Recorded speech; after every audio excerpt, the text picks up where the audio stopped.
Okay, we're going to go ahead and get started. Thank you all for joining our webinar session. It's called Experiential Learning in the MBA, Building the Feedback Loop. My name is David Commonsford. I'm the founder and CEO of EduSourced, and so we're hosting the webinar, but you won't be hearing from me for the whole session. You'll be hearing from a client of ours, and I'll introduce him in just a moment. We will have time for questions at the end. So as we go through the session, if you have questions, you can use the GoToWebinar control panel. There's a little questions box. If you open that up, you can type in your question, submit that to us, and then when we get to the end, Tom will be able to respond to your question, and we'll have a little dialogue there. The title of the webinar is pretty narrow, Experiential Learning in the MBA, but I think one of the things we've learned in my work with EduSourced is that the fundamentals of running client-based experiential learning are often quite similar between MBA and an engineering program and even an undergraduate business program. So we're really focused on MBA here, but maybe there's something to learn beyond the MBA. And one of the things I think is interesting about Tom from the University of San Francisco, he has run the Malloy Group for the past 3 years, and that is an MBA consultancy. So this is a client-based experiential program. It exists outside the curriculum, and you really have students, the best students at the school coming in and opting to do these real impact projects for real companies. But the University of San Francisco School of Management, like many business schools right now, is looking to see, can we take what we've learned in doing this Malloy Group, these high impact projects, and can we export some of those best practices into our curriculum? So that's maybe a topic for another day, but I think that's a whole interesting set of questions. And Tom, if you could advance the next slide for me. So Dr. Thomas Maier is the, as I said, is the director of the Malloy Group, and he came to us, I think it was 2 years ago, Tom, and Tom had said, I've developed this concept of a feedback loop that I want to apply to all of our projects in the Malloy Group. Can we use your platform to do that? And so Tom and I have been working together ever since, and I asked him to present a little bit about his work at the Malloy Group, just in general, and then specifically to talk to us about his feedback loop, because when it comes to the real world projects, there are so many moving parts, and I think a lot of people are struggling to try to figure out how do we really assess the impact our projects are having, and to say nothing of how are we monitoring the team dynamics, and are these teams working well together, and did the project that they completed for us, did it complete learning objectives? And so Tom's work has been around that. So with that, I will step off and turn the mic over to Dr. Maier to present to us about the Malloy Group. Tom? Great. Thank you, David. Good afternoon to everybody. It's a pleasure sharing with you some of our programming here in University of San Francisco. As David mentioned, let me just give you a little background on the Malloy Group. It's a co-curricular activity at this point in our MBA program, and it's designed really to give students the opportunity to activate their learning in the marketplace itself. In the Bay Area, San Francisco, and Silicon Valley, we feel we have a very dynamic marketplace with venture capitalists and startup companies and technology and innovation, a very vibrant tourism and leisure travel marketplace here to complement the traditional bricks and mortar enterprises that you would find in an urban city in the United States. And the Malloy Group kind of serves as an opportunity for students in the MBA program to kind of fine-tune their professional development skills in a safe environment that has some built-in kind of performance benchmarks that allow us as a organization to kind of control the quality of just putting our students out into the market and having them engage with companies without any really structured learning. So the Malloy Group itself takes on roughly 4 projects a semester. We're on the semester system. So in the fall and in the spring semesters, we'll onboard 3 to 4 companies from the Bay Area that have interesting projects that they would like us to work on. And then we assign a team leader and break into teams of about 4 or 5 students per practice area. And they take off and start running the project. We like to have the projects run around 6 weeks in length because that appears to fit nicely with our semester rollout, and we have to be cautious around spring break and midterm exams and then the final exam preparation, because we found as a co-curricular activity that some of those natural ebbs and flows of the semester can impact some of the time allotment that students are willing to give to the projects. And once you sign off with the client, you're on a timeline. So we found that projects can be as quick as 4 weeks and maybe go as long as 6 weeks. We don't like them to go too much further than that because that interferes with some of the other course scheduling. And here in this slide is a list of some of those clients that we've worked with in the Bay Area. This is a kind of just a cross section. Brew Broth Beverage was a startup company that was launching a new type of drink, health drink, that's basically made out of bone marrow and bone broth. So it's a health conscious drink. They wanted us to look at a subscription model and some distribution networking for them, where to put their product and how to distribute it. One Market Restaurant was is a well-known restaurant here in the downtown San Francisco market by the Embarcadero, and that restaurant asked us to activate a space that they have that joins their restaurant for a wine room and a wine club. So we kind of did some market analysis and viewed different customer personas that would potentially feed them. Women's Funding Network is a nonprofit here that's really a global organization that works for advocacy for young girls and women. And they needed, as a nonprofit, needed some work with some systems view of their organization and kind of some business modeling on how to launch their company into the 21st century.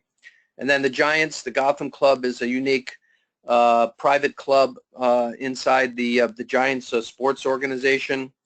And they were looking at profit optimization work that they wanted us to evaluate their menu contribution and menu item analysis and some other productivity issues.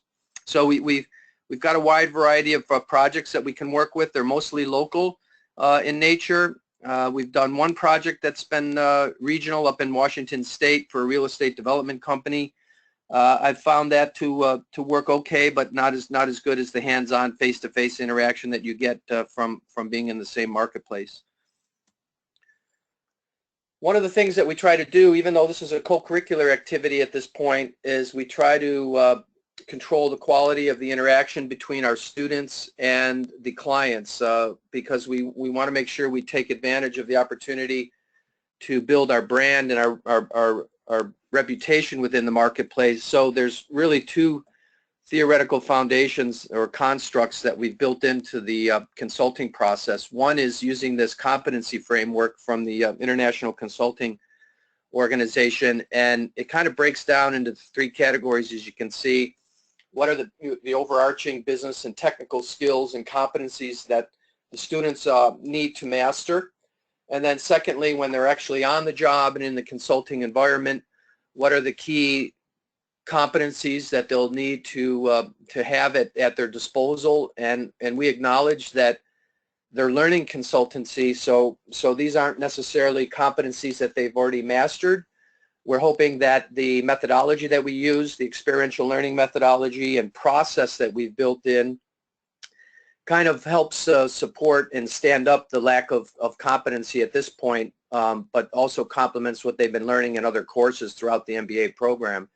At this point, we have been taking both first year and second year MBA students and plugging them into the model. However, we're finding that we want to get students a little bit more foundational development when they come into the program, and we're leaning more towards having them involved more at their second year of the program after they've already completed a foundational consulting practices course that's kind of morphed into a design thinking and product innovation course at this point. So we use this as a foundational tool and a framework to make sure we're developing the right skills for consultants, and this is also the basis for which we built the feedback loop that we're going to get to and talk about shortly in terms of measuring whether we're able to move the needle or not on the students' perceptions of what their skills are when they came into the program, and then what they believe their perceptions are when they leave the program. So this is our consulting foundational framework here that we use. And then, of course, the next slide here is based on Kolb's learning theory. And you can see that we go through these 4 phases and try to link specifically and earmark particular activities that the students are doing with the client into these 4 buckets, right? So we're asking them to do things and have an experience. So that means going to the company. In some cases, it may mean spending a few hours a week actually in the organization, in the environment with the client, or it may involve interface with the client through webinars or through web conferencing, or it just may be a face-to-face meeting at our school and our campus and bringing the client into the educational environment itself. So that's the basis for having the experience is lining the students up with a real-time company here in the Bay Area with a real problem. And what we ask them to do then is engage with the client, have the concrete experience, but we use abstract conceptualization in 2 ways. Number 1, we use it as part of a design thinking model. So what I do is I introduce design thinking process to help the students develop their creative thinking skills. And we also feel that the design thinking, the 4 phases of design thinking, overlay nicely with these 4 phases of experiential learning, and we've mapped that, which you'll see momentarily, so that we can track the fact that they're getting a theoretical concept that they have to digest and they have to make sense of in concert with these consulting foundational skills, and that then combines with the concrete real experience that they're having in the organization itself. And then the last piece is to come back and experiment with what they're learning, both with those consulting foundational skills and what they're learning through design thinking, whether that be storyboarding or sketching and the ideation process, to have them work with these particular learning concepts and experiment to deepen their learning. As you can see here on this slide, this is kind of bringing together that integration of what I was speaking earlier with project management skills. This is similar to what we would be using as a Gantt chart, which I'll be showing you in the next slide. But what we've done is really taken the Gantt chart and the phases of the consulting project, and as you can see in the left column, we've kind of earmarked what experiential learning component that would be categorized under. So we have the concrete experience, reflective observation, innovative thinking, and so forth. So you can see as the middle column, consulting design-based thinking activities, you can see the flow of the project itself.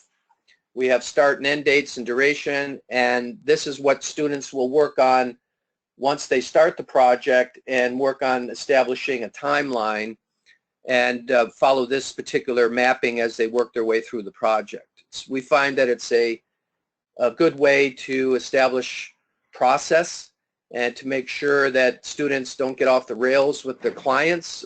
I've found that clients typically want to take advantage of the students in terms of treating it as a pseudo internship, and more times than not, if they're allowed, the client will basically just turn it into a research report and a lot of grunt work that the students are doing that really benefits nobody but the company. So by taking control of the project, the students are able to establish expectations using the Gantt chart, which I'll show you on the next slide here. And it basically identifies the activities that the students are going to undertake, the timeline in which they're going to complete those activities, and we share this with the client early on so that there's no misunderstanding about what they're going to do or not do. And it really allows for the students to move from, you know, what the client thinks is going to just be a research project into a more professional consulting engagement where expectations are clear and there's deliverables that are going to unfold throughout the project itself. So I found that the Gantt chart really works in several ways. Number one, it teaches the students how to establish timelines and deliverables, which is essential in project management and consulting.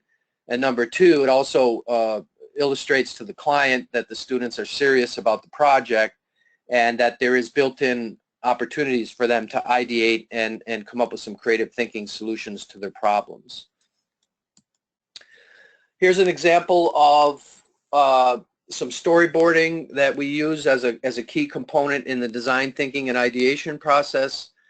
This website is free to use. It's on you can find it under Storyboard That online, and it basically allows you to create up to 6 panels of different stories or storyboarding that I use in a couple of different ways. We found that this is a way for students to unleash their creative thinking skills and allow them to think a little bit more broadly and creatively about problem solving, but then express that to other people. And what I've found is that at least it's a way in the beginning for the client to understand the student thought process. But more importantly, as the project unfolds, one of the unique attributes we've built into our consulting practices here for the Malloy Group is that we ask for a fee negotiation at the end. It's a mock fee negotiation. At this point, we're not charging for the consulting work, but what we are doing is asking for at least 1 round negotiation session at the end of the project, whereby the students place a value on the work that they did and get the feedback from the client. So I've encouraged the students to demonstrate where they have ideated, and shows some depth and shows some work that they can bill for if it conveys the right meaning in terms of the project. So we use this as a vehicle to help them with their creative thinking, but we also use it as a illustration to show clients that there was some depth to the way the project was managed on the student end. And then more importantly now, really the purpose of this call this morning was working with David. We found that his software programming really was a good benefit for us in terms of a few things, but most importantly it's the feedback looping. But when we're doing 4 projects a year, and I also use this in the Malloy Group per semester, so let's say we're doing 8 to 10 projects a year in this Malloy Group co-curricular environment. I also run a consulting foundations class that's in the MBA program, and we run another 6 projects there. So I myself, just in this particular practice area, probably are doing about 14 to 15 projects a year. And as you can imagine, trying to keep folders and files all straight on where to store all that data, and we're also building up some good intellectual foundations here, much like real practicing consulting firms. As our students start demonstrating competency in creating analytical tools and rubrics and benchmarking and market personas of different clients that they're working with, we now have a fruitful database that we're able to refer to and use as new projects come in that might be similar in nature. So having a common place where those files and those benchmark performance metrics can be housed is really a good benefit for me and for our faculty here that use this program, and allows us to go back and archive and look from a historical perspective on what kind of problem statements and projects that we undertook and what kind of solutions we provided. So among other things, the EduSource platform is really a good storage vehicle, and also a platform that's readily accessible for multiple stakeholder groups. So I'd asked David, I thought it'd be really good, thinking from an assurance of learning perspective and so forth, how can we take and look at some of our learning objectives for the program itself, for the master's program, and in particular related to consulting skills, and measure whether we're moving the needle or not with the students that participate in these projects as a co-curricular activity. So what we did is David and I worked together, and I kind of looked at our overarching learning outcomes for the school, for the graduate program, MBA in particular, and tried to then build a survey that the students could take. So there's 4 parts. The feedback loop has the student pre-project survey, which is a self-assessment of their consulting skills or business skills. And then we also have a peer-to-peer evaluation about midway through the project, where the students evaluate each other from a leadership perspective and from a team dynamic perspective, and can assess one another from a peer-to-peer perspective. And then the last component then is at the end of the project we send the same survey to clients, and the clients give us a feedback loop on their perceptions, and the client themselves are asked the same questions. So for example, did our MBA students demonstrate the ability to make decisions based on data? Do our students demonstrate creative thinking skills, and so forth? So we're able to put the four together, and as you can see on the slide here, we've got the peer evaluation, the pre-project reflection, the post-project reflection, and then the client surveys. And we can get a quantitative output of that, and we can then start collecting the data over time. If we're doing 8 to 10 projects a year over time, I think this will be a nice linear measurement tool that we can look at just to see how effective we are in teaching and teaching to our learning objectives and the student and client perceptions of that effort. And you can see here at the end, this slide, this is really where we saw gain by individual attributes. So I think these are the business skills that we're trying to measure, and they're not in any particular order of importance, but these are what we're looking at, and you can see where the student perception of their abilities with analyzing data or entrepreneurial thinking changed from pre to post. And if you look at entrepreneurial thinking, we got a really good bump out of that one. I don't have evidence other than that this is their perception, and the fact that we're using design thinking as a creative thinking tool that drives entrepreneurial thinking. We saw a nice little bit of a bump on project innovation as well. Timeliness, I think the structure of the process that I had spoke to earlier helps the students to meet deadlines and plan those deadlines out in advance using the Gantt chart tool.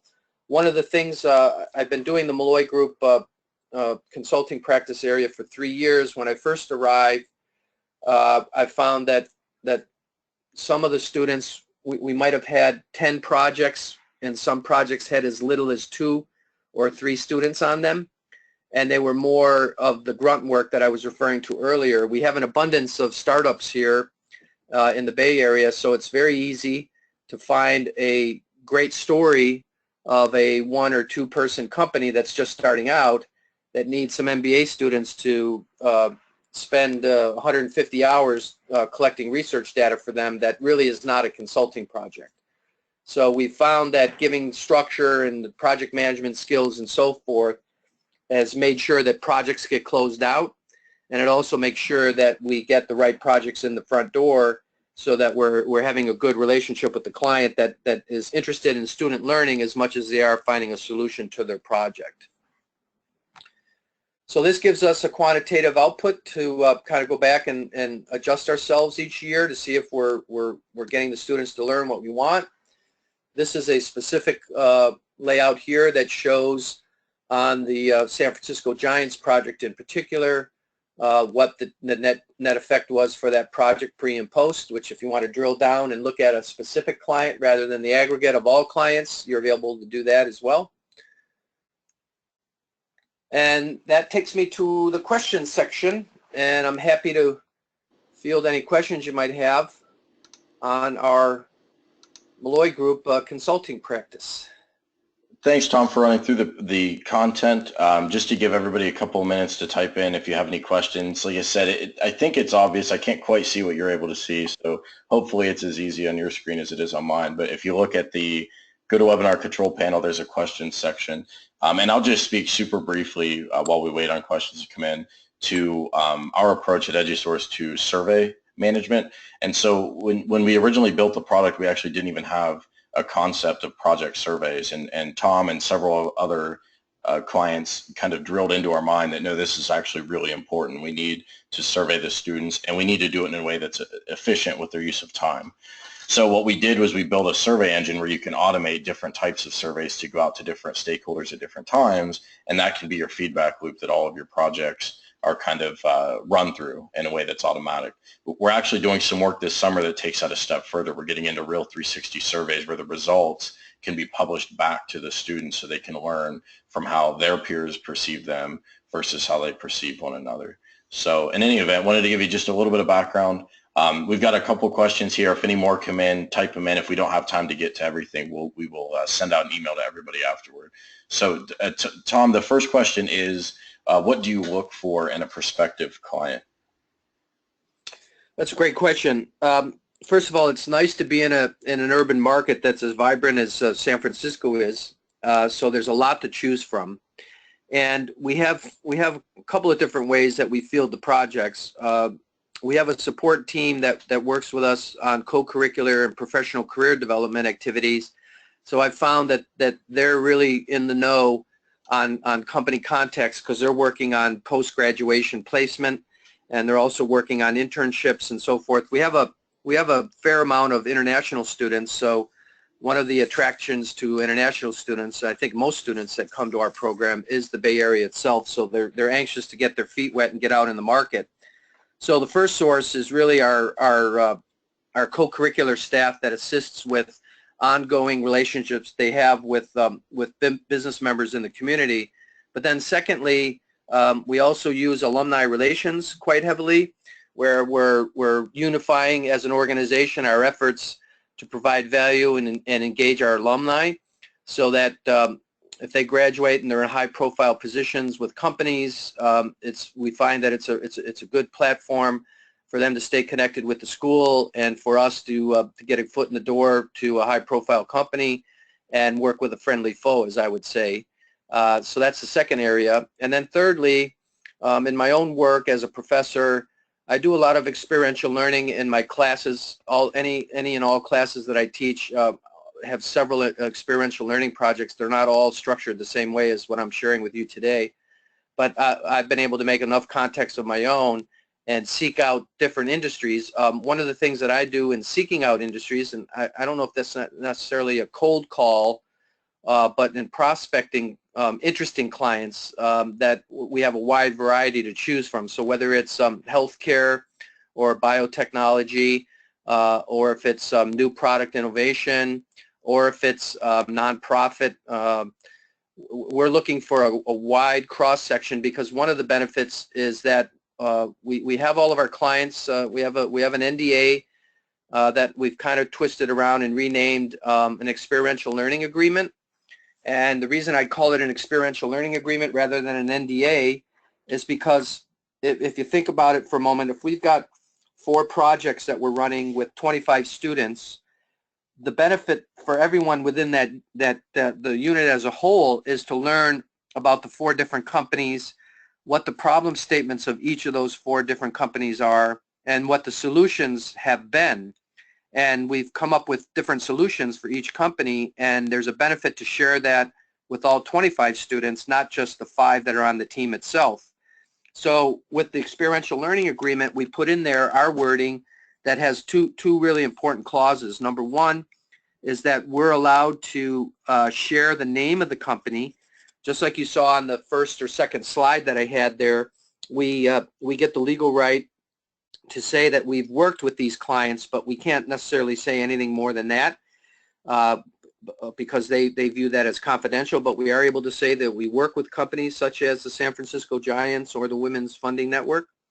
And then the second benefit is that we put in there that we're able to share the results of the project within the Malloy Group setting for the Malloy Group participants only. So you'll notice I use the term only, meaning I'm trying to be restrictive so that the client is able to digest it a little bit more by saying I'm not just going to share it with anybody and everybody, but we want to be able to share it within the larger group so that everybody can learn and we can discuss how each of the teams worked with one another and learned as a whole. So we made our own template, and in most cases when we get a client that we think is good enough to work with, then the first thing we do is we send our experiential learning agreement to them to view, and if we get them to sign off on it, we're good to go.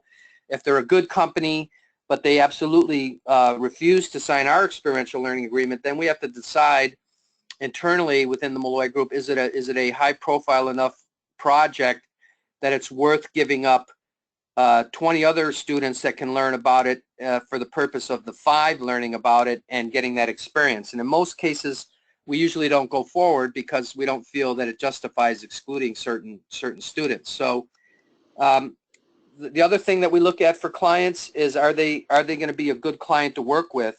And so we have a screening with myself and with our co-curricular team, a career development team, and we talk about it to make sure we understand who the contact person is going to be, what time level they're going to commit to the project themselves, and what kind of information or data or stage of development the company's in. So, for example, we're working on a project now where we have a startup company it's a business-to-business software programming, and they've got a very, very weak client representative on their end that doesn't talk with the students very much, kind of has changed up the focus of the problem statement a few times. So we're having a challenge with that, and in that case we need to intervene, and what we do is we default to the design-based thinking process. So if a client becomes unresponsive or things happen with clients, we can always land on the ideation part of the project, whether there's a client there or not. So those are kind of the criteria we look at when we're selecting clients. Thanks, Tom. And we just have a couple minutes left. We've got 2 questions in front of us, both about one's about the pre-skills and one's about the pre and post. So I'll read out the first one first, I guess. Please explain how you conduct the pre-skills reflection process. Sure. As you can see on the slide deck, we just built a survey in EduSource that asks these questions from a Likert scale of 1 to 5 to rate yourself as a student according to these criteria. And they fill that out, they log in with their login on EduSource, and they complete the survey. Okay, and the next question is, and this is a long one, so I'll just read through it. I like that you track pre and post impact on the students. Do you also track how these projects impact the students' experience with their other courses? In other words, do the projects make students more interested in their other courses they're taking, or help them connect the dots between their other courses and the project? Is there any way you found to track or measure this? We have not, and that is a great idea. So thank you for that idea, because I think that's a great way to integrate what they're doing in this co-curricular area with what they're doing in the classroom. You know, we're moving as a program into more deeper experiential learning and more flexibility in our MBA programming. So I think that makes a lot of sense. I was thinking more from the perspective of how are your other courses helping you to be a better consultant. But now with that suggestion, I think it's best to even ask that, and then go deeper a little bit on how you found that the consulting helped you in the classroom. I think it's a great idea. And I think it'd be easy enough to do. Just build a few questions into the existing survey with that in mind. And I feel like I should give a shout out to the person who asked that question. It was our friend Andrew Allen at University of Illinois. Andrew, I hope you don't mind being whistleblown, but he runs a program that has some similarity to Malloy out of University of Illinois. So I guess it makes sense that you would have a deep question like that out of a program with a lot of similarity. Then the next question is, do you feel a consulting competency framework is applicable to curricular projects? I do. I use it in my class when I deliver a consulting foundations class, but the way I use it is, what I do is, let's say if we have an 11-week semester, I probably get into it the 3rd week of the semester and go through weeks 3 through 6 or 3 through 7, and I start the class the first 15 minutes with this framework, and we have exercises that the students are in with their groups already assigned. I've found that putting them in their consulting team groups within the curricular environment is helpful to have them do group exercises. So what I've been doing is doing a small warm-up 15 to 20-minute group exercise, taking one of those consulting competency frameworks and drilling down on it, it's a great document to get because they've also got different levels of competency. So you can have early stage, mid stage, and advanced stage of competency in that framework, and the advanced stage is more on the what you would be doing as a managing partner within a consulting firm, and none of the students are certainly at that level.